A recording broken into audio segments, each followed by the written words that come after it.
Ibibigay ko. Ako naman ay nangingibang bayan. Hindi. Ako naman exempted. Wala pong exemption sa tinatawag na paggawa ng mabuti. Wala pong exemption sa tinatawag na pag-aabulo. Yung mabuting gawa na dadaloy sa damdamin ng isang kapatid ay kailangan.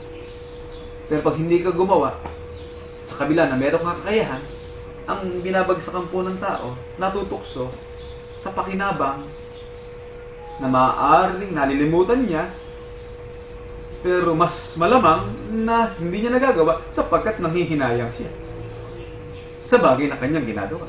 Ayan po ang nagkapahamak sa tao. Mga kapatid, yung nag-impo ka ng kayamanan, pero wala kang mabuting gawa. Ano po ang sabi ng Biblia? Sapagkat sinabi mo, ako'y mayaman, nagkamit ng kayamanan, at hindi ako nangangailangan ng anuman. At hindi mo na lamang ikaw ang aba. At marali ka, at dukha, bulag, at hubad. Bakit po nagkaganon? Bakit po naging hubad?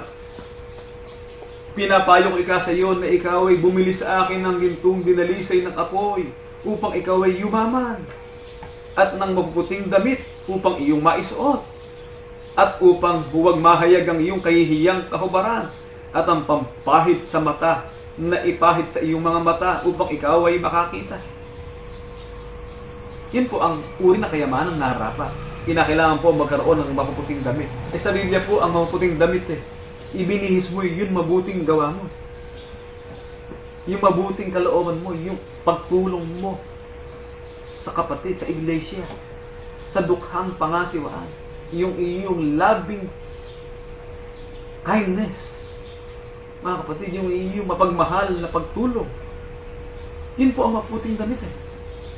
Basahin po natin sa aklat ng ikalawang Timoteo. Unang Timoteo, ganito po ang paliwanag ng Biblia. Kaya yung mayayaman, sabi ng Biblia, ng mga apostol sa 3:17, ang mayayaman sa sanlibutan ito'y pagbilinan mo na huwag mapagsipag mataas ng pag-iisip. Huwag umasa sa mga kayamanang di nananatili, kundi sa Diyos na siya nagbibigay sa ating sagana ng lahat ng mga bagay upang ating ikagala. Na sila'y magsigawa ng mabuti, na sila'y magsiyaman sa mabuting gawa, at sila'y maging handa sa pamimigay, maibigin sa pamamahagi, na mga tipon ng kanilang sarili ng isang mabuting kinasasaligan para sa panahong darating, upang sila'y makapanangan sa buhay na tuwing na buhay.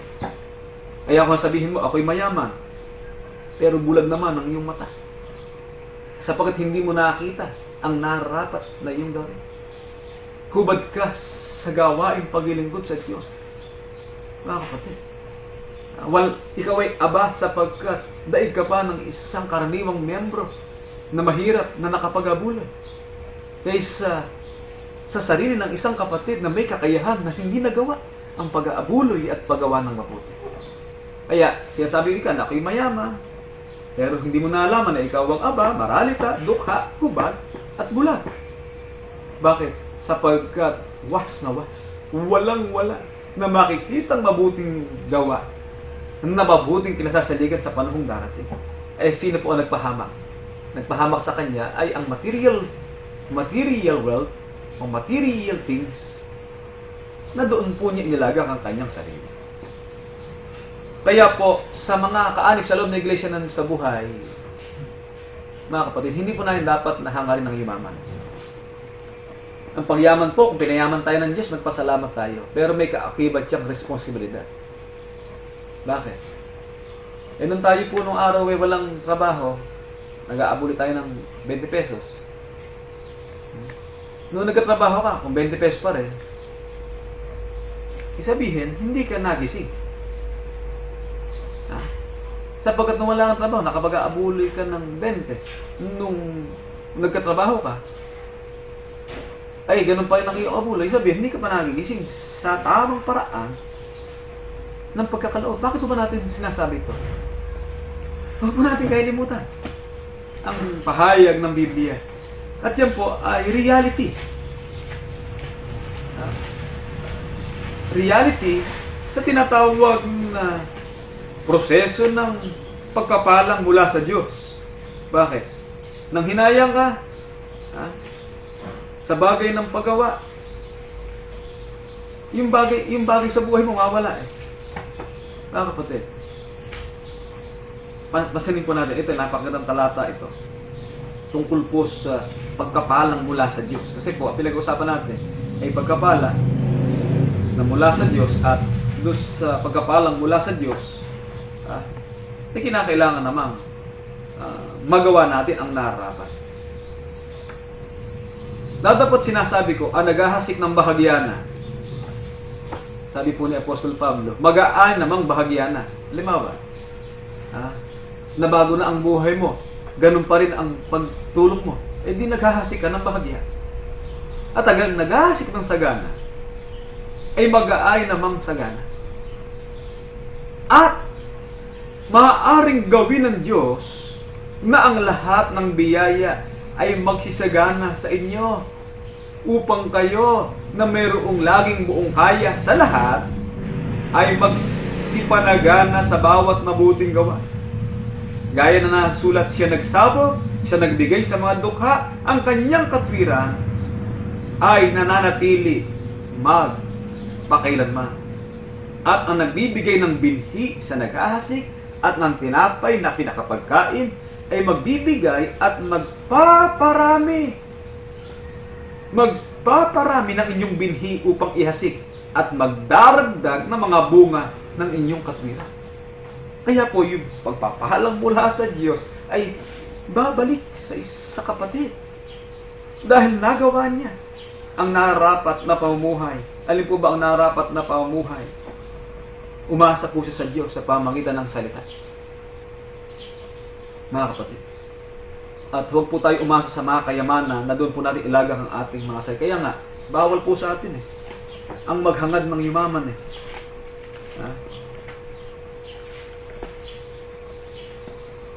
Sa 19 hanggang 20. Minsan mayroong kapatid na natanong, mayaman po. Alam niyo po ba kako, dito sa Pilipinas, ito ang kailangan natin talagang magawa natin. Mapabilis po natin ang pagkatayo ng bahay dalangin na. Sagot po nung isang kapatid na tingin ko hindi naman mahirap. Kapag habang panahon talagang nagsikap sa pamumuhay at umunlad na sa pamumuhay, yumaman na. Kapag nakakabili ka ng sasakyan, mamahalin, at malawak na sakahan, mayaman ka. Hindi pwede sa'yo mahirap. Kasagot-sagot po hayaan mo Brad, pag ako tumama sa loto, patay ka ako no. Magtumama raw sa loto, sabihin, ang sabi nga, ang Diyos ba kayo nagloloto? Kung ang Diyos ay nagloloto, maaari ka ng patamain. Ano po ang ibig sabihin? Ano po ang ibig sabihin? Yung tinatawag na kaisipan. Hindi po bukas ang sarili sa pagtulong. Sapagkat kaya lang po magagawa na makakilos sa isang mabuting gawain ay kung pag tumama sa loto. Yun po bang isang haligi ng kapilya, hindi mo magagawa? Sa pamamagitan ng pagkapaalam, ipinagkaloob sa iyo ng Diyos. Kaya nga po sa atin, kahit isang pako, tatanggapin ng pangasiwaan ang tulong ng mga kapatid sapagkat yun ay bunga ng kanyang pagsisikap. Kaya po ang umasa kayamanan, sabi ni Kristo, kayo magtipon sa 19 hanggang 20 ng aklat ng Mateo. Huwag kayong magtipon ng mga kayamanan sa lupa na doon sumisira ang tangan. At ang kalawang at dito'y nanghuhukay at nagsisipagnakaw ang mga magnanakaw.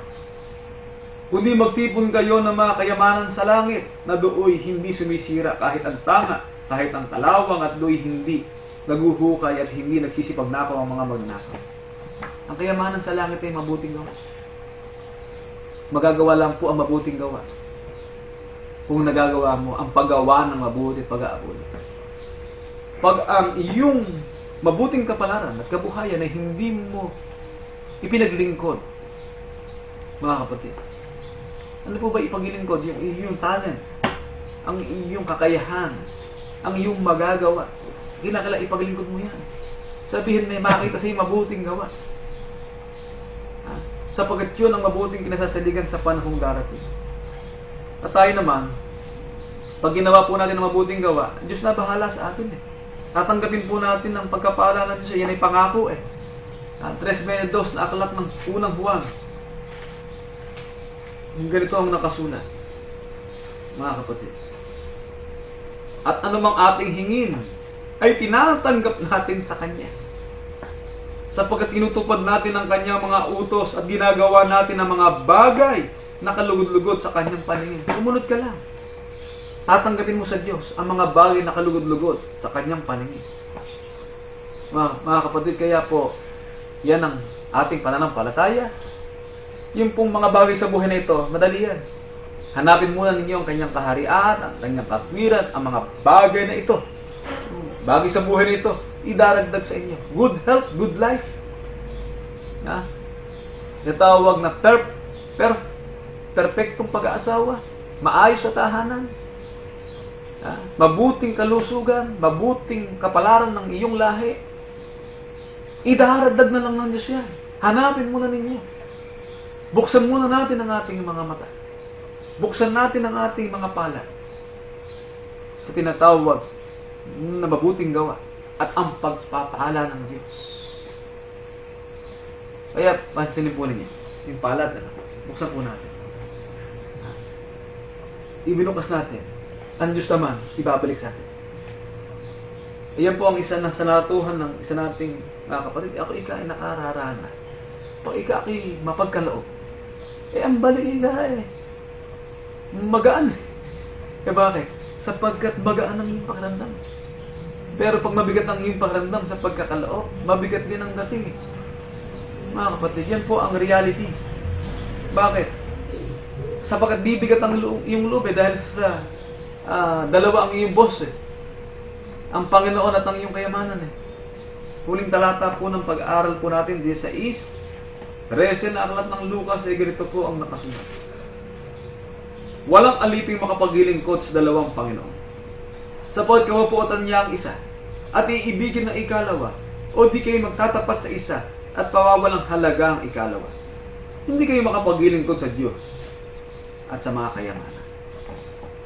Mga kapatid, kinakailangan alam po natin ang katayuan natin.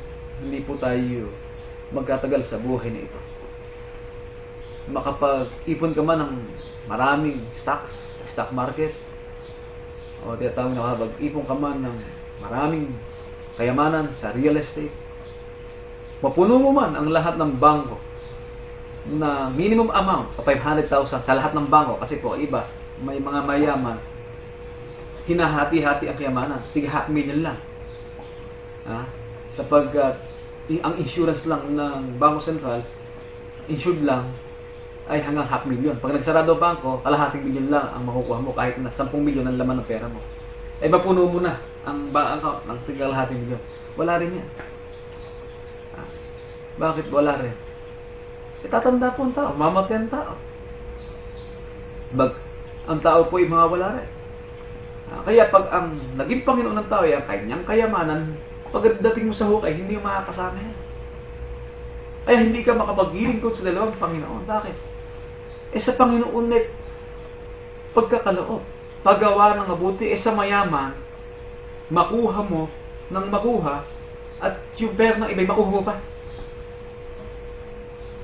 Hindi ka makapagilingkod sa dalawang Panginoon. Mga kapatid, ano po ang layo ng ating pag-aaral? Ipinakikita po sa ating pag-aaral lang, kung nakapayapaan, hindi po sa mga kayamanan. Ang tunay na kapayapaan ay magkaroon ng kagalakan tayo sa ating buhay, na magkaroon tayo ng mabuting kinasasaligan para sa panahong darating. At na mabuting kinasasaligan para sa panahong darating ay mabuting balita ng pag-asa at hatid ng ating Panginoong Hesukristo, na yung pagkapalang kanyang gagawin, hindi lamang sa buhay na ito, kundi sa buhay na darating. Ang pag-asa po ng kayamanan sa buhay lamang na ito, at wala sa buhay na darating. Hanggang dito po, at kapayapaan nawa ang sa ating lahat, huwag niyo pong kalimutan. Saan man tayo makarating, anuman ang kapalarang ating maabot, sa mga bagay sa buhay na ito, huwag mo natin kalimutan, Diyos ang nagkakaloob. At Diyos din ang mag-aalis kung ano ang meron tayo sa buhay nito. Sapagkat nabubuhay tayo dahil sa Diyos at mamamatay tayo dahil sa Diyos. Ang mahalaga lang po, sa mabuhay tayo at sa mamatay tayo sa Diyos, sapagkat siya po ang tagapagpala sa pamamagitan ng kanyang anak ng pagkapalang kapayapaan. Sa makatwid ay ang Espiritu ng kapayapaan mula sa Kanya. Hanggang dito po, ako po si Brother Randy Santiago, muli po ay nagpapahayag sa atin ng kapayapaan mula sa Diyos. Nawa'y pagpalain tayo niya sa mga araw ng ating buhay hanggang sa habang tayo mabubuhay.